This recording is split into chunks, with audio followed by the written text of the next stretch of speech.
Dan dari sini lu bisa lihat bahwa negara demokrasi fungsinya cuma jadi anjing peliharaan. Termasuk Amerika Serikat. Negara demokrasi at the end of the day cuma jadi boneka bagi oligarki. Siapapun presidennya di Amerika Serikat hari ini. Lu cuma anjing peliharaan oligarki. Dan ini bukan cuma gue yang bilang. Lu tahu Presiden Rusia Vladimir Putin ini udah berulang kali mention. Inilah bahaya jebakan negara demokrasi. Dia udah ngomong berulang kali guys. Lu harus hati-hati. Biaya politik itu mahal. Negara demokrasi itu butuh duit sponsor buat menang. Ujung-ujungnya apa? Ujung-ujungnya apapun presiden pemilihan lu, mereka cuma karyawan elit global. Dan gue heran kalau presiden Amerika Serikat ujung-ujungnya seperti di video ini yang udah dihilangin dari peredaran nih. Mire, ya he hablado con un presidente de Estados Unidos, con otro y con un tercero. Los presidentes van y vienen, pero la política no cambia. ¿Sabe por qué? Porque el poder de la burocracia es muy fuerte. Ahí está, han elegido a una persona. Llega con idea, le acercan personas bien vestidas con maletines y trajes oscuros, con corbata negra o azul oscuro. Empiezan a explicarle cómo se hacen las cosas y todo cambia de inmediato. ¿Entiende? Esto pasa de una administración a otra.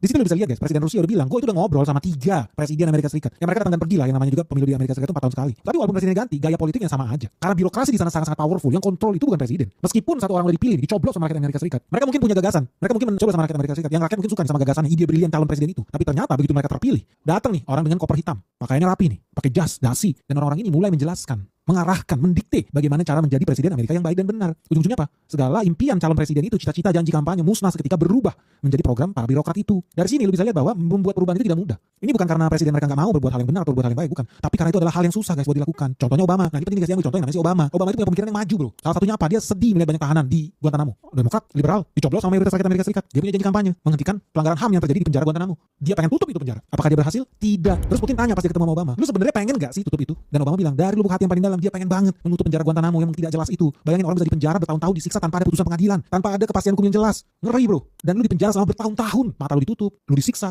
lu salah juga enggak karena gak ada putusan dari hakim juga bro. Dan memang sejarah membuktikan begitu guys. Di tahun 2008 saat si Obama itu terpilih jadi presiden, dia udah janji berulang kali dia mau tutup penjara Guantanamo itu. Hari itu ada 277 tahanan guys. Tahun 2008. Tahun 2009 dia bikin perintah eksekutif, perintah presiden langsung guys. Orang nomor 1 di planet bumi, presiden Amerika Serikat. Kasih perintah bahwa apa? Dalam waktu 1 tahun Guantanamo harus ditutup. Tahun 2009. Tahun 2010 masih ada enggak Guantanamo? Masih ada. 2011 masih ada. 2012 masih ada. 2013 masih ada. 2014 masih ada. 2015 masih ada. 2016 pun masih ada. 2016 Donald Trump menang pemilu, dia pun janji dia mau tutup Guantanamo, ditutup. Tidak bisa. Gila guys. Makanya lu enggak usah heran Obama itu sempat selip lidah, sedih dia. Dia tidak bisa melakukan hal yang benar. Di interview ini juga udah langka guys interviewnya.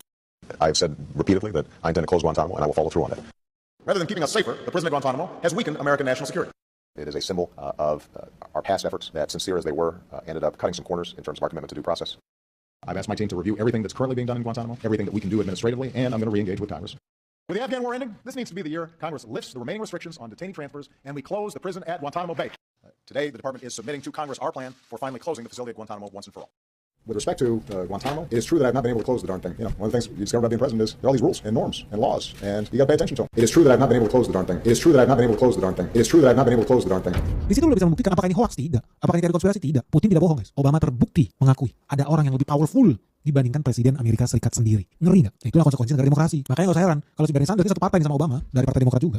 Dia bilang hal yang sama dengan Putin. Di situ dia bilang